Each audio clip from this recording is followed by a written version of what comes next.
오늘 본문은 이스라엘 백성들을 향한 호세아 선지자의 세 가지 호소를 우리에게 말씀하고 있습니다. 그 첫 번째는 하나님께로 돌아가자라고 이야기합니다. 비록 하나님께서 우리를 찢고 치셨으나 하나님께로 돌아가면 하나님께서 우리를 고치시고 싸매어 주실 것이다 라고 말씀하고 있습니다. 하나님께로 돌아가자라는 이 호세아의 호소에는 두 가지가 전제되어 있습니다. 첫 번째는 이스라엘은 지금 하나님으로부터 멀어져 있다는 사실입니다. 당시 이스라엘은 번영과 풍요를 누리고 있었습니다. 누가 봐도 외적으로는 그들이 하나님과 함께하여 하나님의 축복을 받고 있는 것이었습니다. 그러나 그들은 지금 영적으로 하나님으로부터 멀리 떨어져 있다는 사실입니다. 이런 사실은 우리의 영적인 상태와 세상의 축복이 반드시 일치하는 것은 아니다는 것을 보여주고 있습니다. 당시 북이스라엘은 우리가 호세아 처음 시간에 살펴본 것처럼 최고의 전성기를 구하고 최고의 전성기를 보내고 있었습니다. 다윗과 솔로몬 시대에 그 이스라엘의 영토를 회복했을 뿐만 아니라 무역을 통해서 엄청난 부를 이스라엘에서 나지 않는 그런 많은 부를 북이스라엘이 가지고 있었던 것입니다. 그러나 영적으로는 하나님이 함께하지 않는 하나님의 부재의 상태로 망하기 일보 직전이었던 것입니다. 그리고 실제로 여로보암 2세 이후 북이스라엘은 급격하게 국운이 쇠하고 그리고 결국은 아수르에 의해서 멸망하게 됩니다. 사랑하는 성도 여러분, 이처럼 눈에 보이는 현세적인 축복에 우리의 마음을 두게 되면 우리는 영적인 분별력을 잃어버리게 됩니다. 그 사람 잘 나가고 있잖아, 잘 되고 있잖아, 문제 없잖아. 그러니 영적인 상태도 온전할 거라 생각을 하는 것입니다. 그러나 우리가 영적인 상태를 살피고 그리고 먼저 깨어 우리 자신을 돌아보면 우리는 어떤 도전에도 흔들리지 않고 굳건할 수 있습니다. 왜 영적인 분별력이 필요하냐면요, 사단은 끊임없이 우리를 흔들고 유혹하기 때문에 그렇습니다. 자, 봐라, 저 사람은 너처럼 그렇게 기도하지 않아도 잘 살잖아. 너처럼 그렇게 충성하지 않아도 별일 없잖아. 형통하잖아. 꼭 그렇게 하지 않아도 돼. 꼭 그렇게까지 새벽 하지 않아도 되고, 꼭 그렇게 기도하지 않아도 되고, 그렇게 충성하지 않아도 하나님께서 다 축복해 주셔. 그러니 꼭 그렇게 할 필요 없어. 끊임없이 우리를 흔들죠. 우리의 연약한 마음이 외적인 것에 붙잡히게 되면 이처럼 사단의 유혹을 받아 그만 하나님을 향한 우리의 마음, 우리의 열심, 우리의 충성됨을 잃어버리게 된다는 것이에요. 사랑하는 성도 여러분, 우리가 보아야 할 것은 그의 외적인, 우리 눈에 보이는 현세적인 얼마나 많은 부와 힘을 가졌느냐, 능력을 가졌느냐 하는 것이 아니에요. 그의 영적인 상태가 어떠하느냐 하는 것입니다.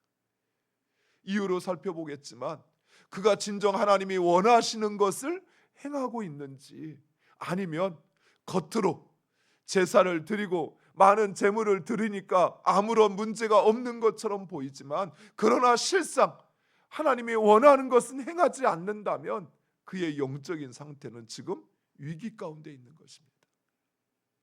그가 아무리 세상에 많은 부를 가졌고 아무리 현세적인 많은 축복을 누리는 것처럼 보인다 할지라도 진정 그가 하나님을 찾지 못하고 하나님을 자신의 삶의 주인으로 인정하고 행하지 않는다면 그 부는 순식간에 무너질 수 있어요. 그가 누리고 있는 그 많은 권력과 지위는 언제든 하나님께서 도로 찾아가실 수 있다는 것이. 그래서 우리는 영적인 분별력을 가지고 먼저 나 자신을 봐야 합니다. 깨어 있어야 돼요. 내가 형식적으로 또는 관성적으로 습관적으로 그렇게 하나님을 섬기는 것은 아닌지, 진정 하나님을 나의 삶의 주인으로 인정하고 그 하나님의 뜻을 따라, 하나님 기뻐하시는 것을 따라 내가 행하고 있는지. 두 번째 전제는 이스라엘을 회복시킬 수 있는 분은 오직 하나님뿐이라는 사실입니다. 비록 하나님께서 이스라엘을 치셨으나 그러나 그것은 사랑하는 자의 하나님의 징계인 것입니다. 하나님의 본심, 하나님의 의도는 우리를 고통스럽고 괴롭게 하는 것이 아니라 우리를 축복하는 것입니다. 따라서 우리가 언제든 깨닫고 돌이키면, 하나님을 찾고 그 하나님을 의지하면 하나님께서 우리를 용서하시고 그리고 다시 회복시켜 주시는 것입니다. 사랑하는 성도 여러분, 하나님은 결코 우리에게 고통이나 괴로움을 주시는 분이 아니십니다. 하나님은 우리에게 평안 주시길 원하시고 내일의 소망 주시기를 원하시는 하나님이십니다. 그것을 기뻐하시는 하나님이십니다. 그래서 우리는 그 하나님을 찾아야 합니다. 그리고 그 하나님을 의지해야 할 것입니다. 이런 하나님의 의도와 진심을 깨닫고 확신하시고 하나님께로 돌아가는 우리 모두가 되기를 축원드립니다. 호세아의 두 번째 호소는 하나님을 알되 힘써 알자라는 것입니다. 안다라는 말은 히브리어로 야다라고 이야기합니다. 이 안다, 성경에서 안다, 우리가 하나님을 안다, 남자가 여자를 안다, 이 말은 그냥 지식적으로 하나님은 이런 분, 하나님은 전지전능하신 분, 하나님은 세상을 창조하신 분, 이렇게 지식적으로 아는 것이 아니라 인격적으로 그 하나님과 깊이 아는 것입니다. 제가 윤석열 대통령을 알지요. 왜요? 우리나라의 대통령이지요. 또 이전에 검찰총장을 했고 어떤 일을 했는지 알지요.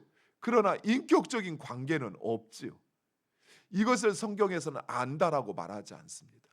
성경에서 안다라고 말하는 것은 제가 우리 이용일 장로님을 알고 인격적인 교제를 하잖아요. 생각을 나누고 또 함께 교회를 이끌어가고 또 함께 기도하고 또 함께 사랑하고 또 함께 행하기도 하고, 이런 인격적인 알을 말하는 것입니다. 마치 부부가 서로를 인격적으로 알고 온 몸과 마음으로 사랑하는 것처럼. 그런데 성경에서 알미라는 것은 그냥 인격적인 알을 넘어서 서로를 사랑하고 그리고 서로를 자신의 존재와 같이 여기는 것입니다. 또한 힘쓰다, 힘써 알라라고 강조해서 말씀하시는데, 이 힘써라는 말은 라다프라는 히브리어인데, 이 라다프는 운동선수가 그 경기에서 우승을 향하여 힘써 달리는 것을 이야기합니다. 얼마 전에 TV에서 보니까 여성들 몇 명이 그 연예인들이 철인 3종 경기를 도전하는 그런 리얼 프로그램을 이렇게 해가지고 하더라고요. 근데 그 여성들이 물론 이제 TV에서 이렇게 만들었기 때문이겠지만 그 철인 3종 경기를 하는데 그 제한 시간이 있어요. 뭐 자기가 하고 싶은 만큼 하루 종일 하는 게 아니라 제한 시간에 그 수영을 또는 자전거 타는 것을, 달리기를 완수해야 되는데, 그 완수하기 위해서 그 고통과 또 그 피곤하고 지친 몸을 막 억지로 이끌면서 포기하지 않고 끝까지 달리고 그 힘쓴 높은 언덕길을 자전거 페달을 힘써 밟으면서 멈추지 않고 달려가더라고요. 때로는 넘어졌는데 그 넘어져서 그냥 포기하는 것이 아니라 다시 일어나서 그 남은 길을 끝까지 달려서 시간 내에 그 코스를 완주를 하는 것입니다. 힘써 안다라는 말은 바로 이것을 말하는 것이,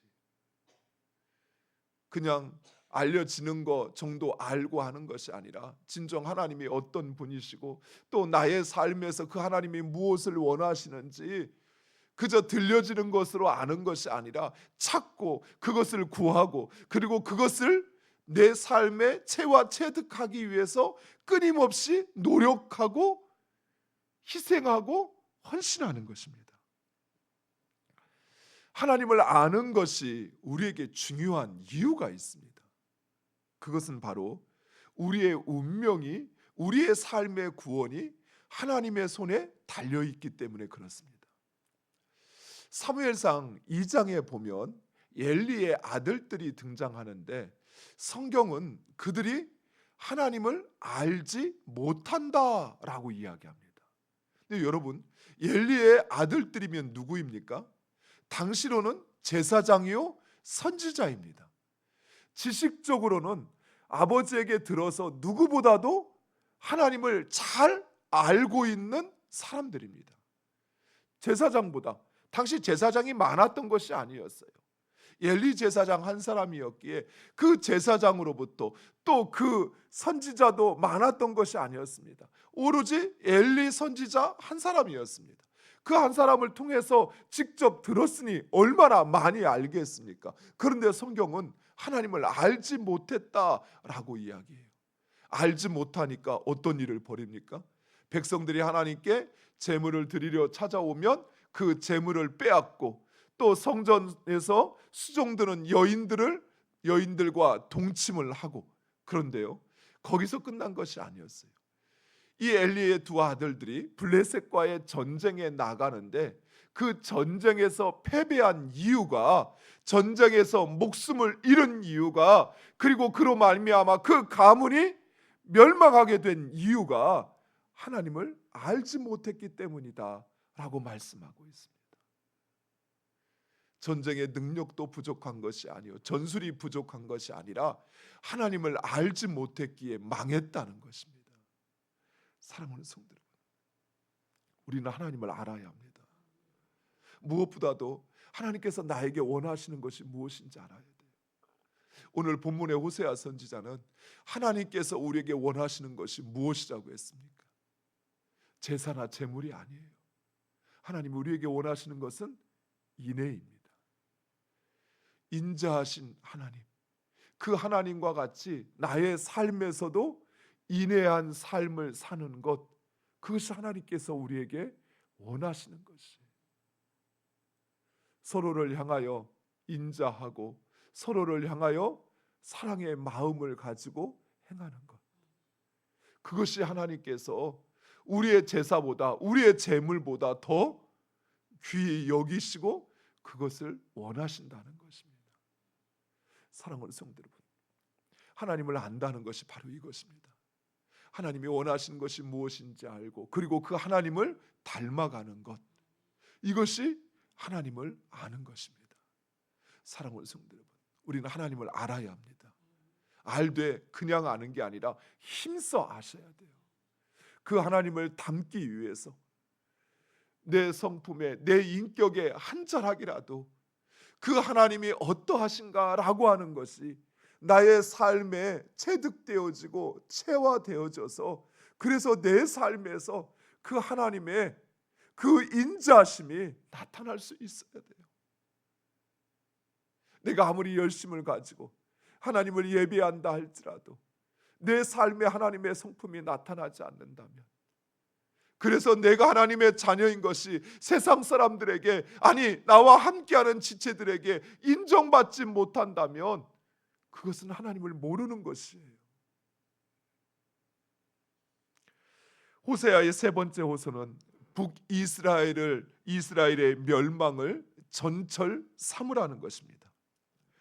북이스라엘이 멸망한 것은 그들의 가증한 일과 영적인 음행 때문이었습니다. 이로 인해 북이스라엘은 BC 722년 아수르에 의해서 멸망당하게 됩니다.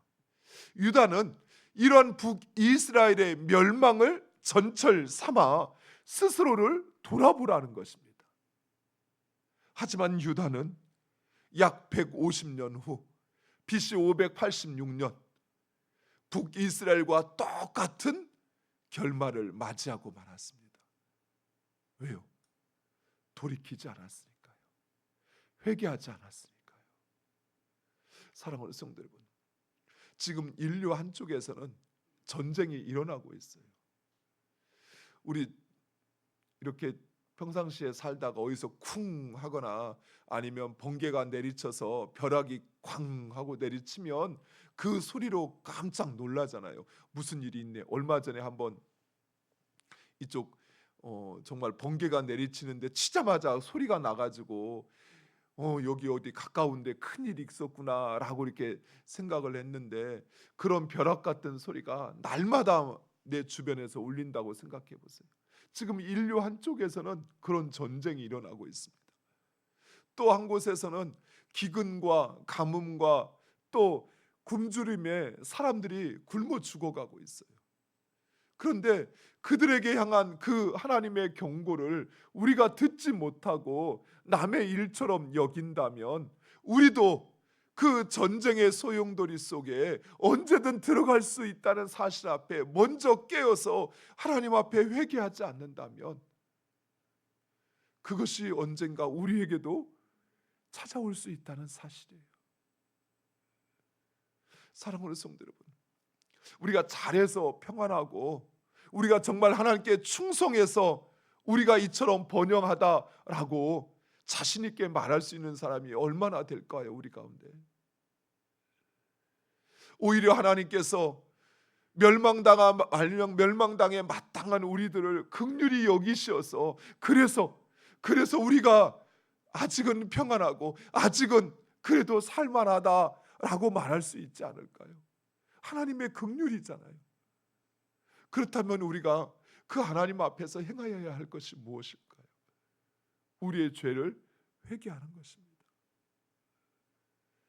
남들 잘못 지적하고 남들의 죄를 책망할 것이 아니라, 저 사람들은 특별히 악해서 그래서 저렇게 고통당한다라고 말할 것이 아니라, 내 자신을 돌아보고 그리고 하나님 앞에 회개하고 그리고 그 하나님의 뜻을 쫓아 행하여야 한다는 사실이에요. 그렇지 않으면 우리도 언제든 전쟁의 그 틀 안에 또 우리에게도 그 고통의 시간들이 찾아올 수 있다는 사실입니다. 사랑하는 성도 여러분, 우리나라가 전쟁으로부터 또 그 가뭄과 배고픔으로부터 해방된 것이 몇백 년 지난 거 아니잖아요. 채 100년도 지나지 않았잖아요. 70년 지났잖아요. 사랑하는 성도 여러분, 하나님께서 우리에게 말씀하고 있습니다. 보고 깨닫고 돌이키라는 것입니다. 마지막으로 오늘 본문에 우리에게 소망이 있는 구절이 있습니다. 11절 말씀 우리 다시 한번 읽도록 하겠습니다. 6장 11절 같이 읽겠습니다. 또한 유다여 내가 내 백성의 사로잡힘을 돌이킬 때에 내게도 추수할 일을 정하였느니라. 아멘. 유다에 대한 경고의 말씀인데, 본문을 자세히 보면 내 백성의 사로잡힘을 돌이킬 때에 라고 말씀하고 있습니다. 이 모든 것을 행하시는 분이 하나님이시라는 사실. 바벨론에 의해서 유다는 멸망하지만 그러나 그것을 주장하신 분은 하나님이라는 사실을 말씀하고 있습니다. 사랑하는 성도 여러분, 우리는 어떤 상황 속에서도 오직 하나님을 찾고 그 하나님을 의지하면 하나님께서 우리를 돌이켜 다시 우리의 평안한 상태로 또 건강하고 행복한 상태로 인도하실 줄 믿습니다. 기도하겠습니다. 아버지 하나님, 감사합니다. 이스라엘 백성을 향한 호세아의 선지자의 호소를 통해서